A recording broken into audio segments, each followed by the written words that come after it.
एक ही दिन पर दो महापुरुषों के प्रकाश पर्व को मनाने का अवसर हमें मिला है। इसके लिए मैं यहां इस धाम को नेतृत्व कर रहे महात्मा सतीश दास जी का भी बहुत बहुत धन्यवाद करता हूं। उनके प्रयास से मैं और आज मेरे जैसे बहुत सारे साथियों को यहां आने का मौका मिला।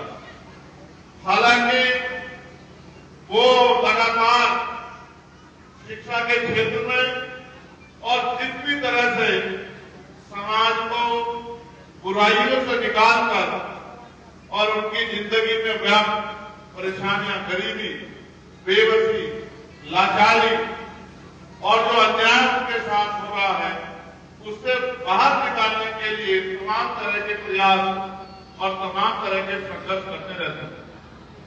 उनके बराबर में हमारे एक और पूज्य महात्मा जी, जिनका आशीर्वाद भी बेटे के तौर में मुझे हमेशा मिलता रहा और उनके साथ बहुत सारे संत यहाँ उपस्थित हैं। इन संतों के चरणों में भी मैं नतमस्तक होता हूँ, इनको भी मैं नमन करता हूँ। मैं क्योंकि पार्लियामेंट का सेशन चल रहा है और इस बीच में 2 तारीख की तारीख पहले हम लोगों ने तय की थी कि हम 2 तारीख को इस कार्यक्रम में शामिल होंगे। तो जितने श्रद्धालु यहाँ इस कार्यक्रम में शामिल हुए हैं, हालांकि अभी तो कार्यक्रम शुरू हुआ है, अभी तो 1-2 घंटे बाद यहाँ से वहां तक किलोमीटर तक पैर रखने की जगह नहीं बचेगी, क्योंकि इतनी संगत जो है हमारे शुक्र ताल के जो आश्रम से जुड़ी हुई है। मगर मुझे जल्दी जाना है क्योंकि महाराज जी भी जानते हैं मेरे कंधों की जिम्मेदारी। जिस तरह से आज जुर्म, जाति, अत्याचार और तमाम तरह की परेशानियां लोगों के ऊपर आ पड़ी हैं, इन परेशानियों में बैठ के काम नहीं चलता। इन परेशानियों का मुकाबला हम लोगों को करना पड़ेगा। आज जहां हम इस आश्रम में खड़े हैं तो महाराज जी आपसे बैठने की विनती कर रहे थे। उसका कारण ये है कि अभी अभी कुंभ में इतनी बड़ी भगदड़ हुई है और लगभग एक अखबार की रिपोर्ट है कि लगभग 1500 श्रद्धालु गायब। 1500 मैंने अपनी आंखों से देखा, वीडियो के माध्यम से। मैं नहीं बयां कर सकता कितने लोगों की जान गई है और उनके शरीरों का क्या हालात है। ये सब सरकार की लापरवाही, सरकार के निकम्मेपन और अव्यवस्थाओं के कारण हुआ। हमें अपने कार्यक्रम को व्यवस्थित करना चाहिए और अपने कार्यक्रम को स्वतः ही जिम्मेदारी के साथ आगे बढ़ाना चाहिए। ये मेरी और आप सबकी जिम्मेदारी है, क्योंकि जब आप जिम्मेदारी से कोई काम नहीं करोगे तो फिर अव्यवस्था होगी और अव्यवस्था होगी तो इसका नुकसान जैसे कुंभ में छोटे छोटे बच्चों ने उठाया, उनके परिवार के लोगों ने उठाया। किसी की मां उनको छोड़ के चली गई, छोटे बच्चे रह गए। किसी की बहन उनको छोड़ के चली गई, बिना भाई के वो रह गए, बिना बहनों के। किसी का भाई चला गया, किसी के पिता चले गए। लोग रो रहे हैं, चीख रहे हैं। मैं आज उनके लिए भी इस पावन जगह से, इस पावन धाम से अपने जगत गुरु सतगुरु रविदास जी महाराज से ये प्रार्थना करता हूं कि उनके परिवारों को भी दुख सहने की शक्ति मिले, उनके परिवारों का भी कल्याण हो, जिनके परिवारों में इतनी बड़ी पीड़ा हो गई है। फिर यही पड़ोस में बागपत में जैन समाज के कार्यक्रम में 16-17 श्रद्धालुओं की जान चली गई है। मैं उनके लिए भी यहाँ इस पवित्र धाम से प्रार्थना करता हूँ कि महाराज जी का आशीर्वाद उनके ऊपर भी हो और उनके परिवार का भी कल्याण हो। और यहाँ जो इतनी बड़ी संगत आई है, जो संगत इस आश्रम से जुड़ी है, मैं उनके लिए भी प्रार्थना करता हूँ कि महाराज जी का आशीर्वाद उन पर भी हो, उनके परिवार का भी कल्याण हो, उनके परिवार और जगत में जितने भी प्राणी हैं, किसी भी जाति के हो, किसी भी धर्म के हो, किसी भी पंथ के हो, किसी भी रंग के हो, सबका कल्याण हो, सबके घर में खुशहाली आए, सबकी गरीबी, बेबसी, तमाम तरह की परेशानियां खत्म हो और सबको इज्जत की जिंदगी मिले। बहन बेटियों का सम्मान हो और बहन बेटियों में जो तमाम तरह की परेशानियां आ रही हैं, ये परेशानियां खत्म हो। हालांकि आज एक लंबी लड़ाई मुझे एक दिन के बाद लड़नी है, क्योंकि बजट कल जारी हुआ और आपने देखा होगा कि बजट में हमारे हिस्से में नमक के बराबर भी कुछ नहीं आया। इसका मतलब सरकारें वोट तो हमारा लेती हैं, सरकार बनाने से पहले वादे तो करती है, लेकिन जब हमारे हिस्से की बात आती है तो हमारे हिस्से से हमें महरूम करने का काम करती है।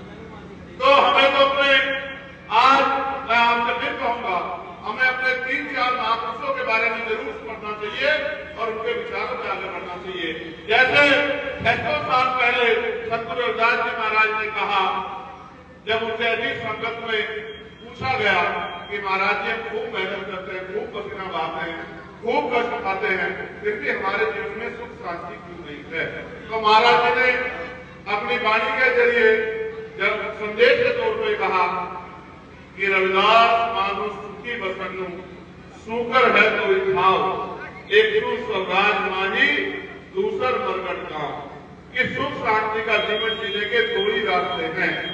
अगर आप जीते जी सुख शांति चाहते हो तो स्वराज माही अपना राज लाओ, और अगर मरने के बाद चाहिए तो फिर वो शमशान घाट में और कब्रिस्तान में मिलेगा। तो आपको और मैं तो जिंदा लोग हैं, हमें भी राजपाल जाना पड़ेगा, क्योंकि राज होगा तभी काज होंगे और राज नहीं होगा तो कोई भी काज नहीं होगा। साथ साथ उन्होंने फिर ये पूछा कि महाराज जी राज तो अभी भी है, तो राज अभी भी है तो मगर काज तो नहीं हो रहे, ना ही सुख शांति का जीवन मिल रहा है। तो महाराज जी ने कहा कि राज भी ऐसा होना चाहिए, वाणी के माध्यम से समझाया कि ऐसा चाहो राज में जहाँ मिले समर्थ मन और छोट बड़े सब संग से रैदास रहे प्रसन्न। कि राज भी ऐसा होना चाहिए जहाँ कोई छोटा बड़ा ना हो, जहाँ कोई ऊंच नीच ना हो, जहाँ सब लोग समान हो, किसी बहन बेटी का अपमान ना हो, कहीं चोरी डकैती हत्या ना हो, किसी को खाने के लिए अन्न की, किसी को सर ढकने के लिए कपड़े की और सर ढकने के लिए छत की दिक्कत ना हो, पीने के लिए पानी की दिक्कत ना हो।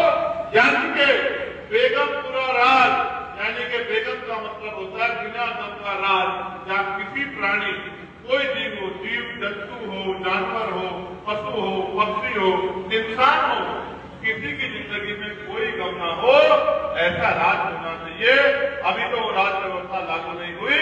मेरा विश्वास है अगर संतों गुरुओं का आशीर्वाद रहा और आपका प्यार रहा तो उत्तर प्रदेश बहुत जल्द बेगमपुरा राज देखेगा। इस बात का मैं आपको विश्वास दिलाता हूं और मैं आपको लिख के देता हूं, बेगमपुरा आएगा उसी दिन संविधान का राज, बेगमपुरा राज, उसी दिन ये देश प्रदेश खुशहाल होगा और आप अपने मन में महसूस करोगे कि आज हमारी इज्जत इस देश में प्रदेश में बढ़ रही है। साथ साथ मैं आपको याद दिलाना चाहता हूँ, बाबा साहब अम्बेडकर ने भी कहा है, बाबा साहब अम्बेडकर ने कहा राजनीति में हिस्सेदारी नहीं करोगे, सबसे बड़ा दर्द ये होगा कि ऐसे लोग आपको गुस्सा करते। और उन्होंने ये भी कहा कि political power is the master की, इट इज द मास्टर की by which can you open each and every door of your success। यानी कि राजनीतिक सत्ता वो चाबी है जिससे आप अपनी सारी परेशानियों का हल खोल सकते हो, आपकी परेशानियों को बंद करने वाले सारे दरवाजों को खोल सकते हो, अपनी सारी परेशानियां खत्म कर सकते हो। क्या आज आप में गरीबी है तो आप सोचते गरीबी कैसे दूर होगी? आज आपके पास जमीन नहीं है, आप सोचते हो आप जमीन कहां से मिलेगी? आज आप में रोजगार नहीं है, आप सोचते हो रोजगार कहां से मिलेगा? आज आप कहते हो ठीक सड़कें नहीं है, बिजली नहीं है, बिजली के दाम ज्यादा है, पानी नहीं है, तमाम तरह की मुसीबतें, स्कूल नहीं है, कॉलेज नहीं है, यूनिवर्सिटी नहीं है, हॉस्पिटल नहीं है, तमाम तरह के गरीब की जेब कट रही है। तो बाबा साहब ने कहा अपनी ताकत बना लो और अपने आप देने वाले बन जाओ, अपने आप जनता की मदद करो और वो राजकाज नहीं होगी। तो बाबा साहब ने भी यही बात कही, उन्होंने संविधान में भी को छोटा बड़ा बराबर महिलाओं को भी अधिकार दिए और यही बात माननीय साहब काशीनाथ रखे गए। उन्होंने कहा जिनका राजकाज होता है उसकी बहन बेटियों में जुल्म नहीं होता, उनके हाथ भी फैले होते, उनके ऊपर कोई अत्याचार नहीं करता, उनके लोग लाइन में नहीं लगते, वो तो जिस चीज की तरफ हाथ करते थे वो उसकी हो जाती। तो उन्होंने कहा हुक्मरान बनना है और मैं आपसे कहना चाहता हूँ आज पावन दिन से कि अपने संतों गुरुओं महापुरुषों के दिखाए रास्ते पे चलो, तमाम तरह की बुराइयां अंधविश्वास, पाखंडवाद और जो और बुराइयां हैं हमारे यहाँ, दहेज, शराब, नशा, इनको भी छोड़ो, तभी आपका भला हो सकता है, वरना इसके अलावा कोई रास्ता। आज ऐसे संतों ने रास्ता दिखाया, वो अपनी वाणियों में कहते हैं नशा छोड़ो, बुराइयां छोड़ो, अंधविश्वास छोड़ो, पाखंडवाद छोड़ो। वो कहते हैं दहेज और तमाम तरह से ऐसा कोई काम मत करो जिससे प्राणियों में भय पैदा हो, डर पैदा हो, नुकसान हो। तो आप उसकी बात मत, तो आपका जीवन भी सफल। मेरे साथ यहाँ पूछे मेरे सारे साथियों को मैं बहुत बहुत धन्यवाद करता हूँ और यहाँ उपस्थित अपने संतों के चरणों में नतमस्तक होकर से प्रार्थना करता हूँ कि उनका आशीर्वाद हम लोगों को मिलता रहे और हम उनके दिखाए रास्ते में आगे चल के सदगुरु रविदास जी महाराज का जो सपना था बेगमपुरा राज का, महाराज कबीरदास जी का जो सपना था मानवता के राज का, गुरु नानक देव, संत कबीर, भगवान वाल्मीकि महाराज का जो सपना था गरीबों के, कमजोरों को इज्जत की जिंदगी, सम्मान, बराबरी की बात का, वो राज आए। ऐसे मैं आपको प्रार्थना करता हूँ। और जो साथ ये मेरे साथ यहाँ पहुंचे, क्योंकि मैं धन्यवाद दूंगा, ये बहुत बड़ा काम है, कोई नेता नहीं कर पा रहा है, कोई पैसे वाला नहीं कर पा रहा है। पैसे वाला होना अलग बात है, लेकिन उस अपने पैसे का समाज के गरीबों के लिए उसका प्रयोग करना एक अलग बात है। महाराज जी ने यहाँ बड़ा कदम उठाया है कि 5 बेटियों की शादी की जिम्मेदारी उठाई है। इसके लिए भी मैं अपने दोनों जो वैसे का बहुत बहुत धन्यवाद करता हूँ और मैं आपसे अपील भी करता हूँ कि ये मानवता के जितना काम है, ये बहुत अच्छा काम है, इसमें अपना योगदान जरूर देना, जितने भी लोग आए, जिसकी जितनी हिम्मत हो, कोई कम कोई ज्यादा, जितनी हैसियत हो तो जितनी जुटा सके, क्योंकि अच्छे काम में दिए गए धन से कभी नुकसान नहीं होता। अच्छे काम में दिया गया धन वो आपको दुगना होकर जो है समय के साथ मिलता है, क्योंकि प्रकृति किसी का उधार नहीं छोड़ती। इसलिए मैं आपसे प्रार्थना करूंगा कि आप अपना अपना सहयोग भी जरूर करना। और मैं, क्योंकि मुझे जाना है, आज दिल्ली में भी चुनाव चल रहा है, उसके प्रचार में पहुंचना भी यहाँ से हम लोग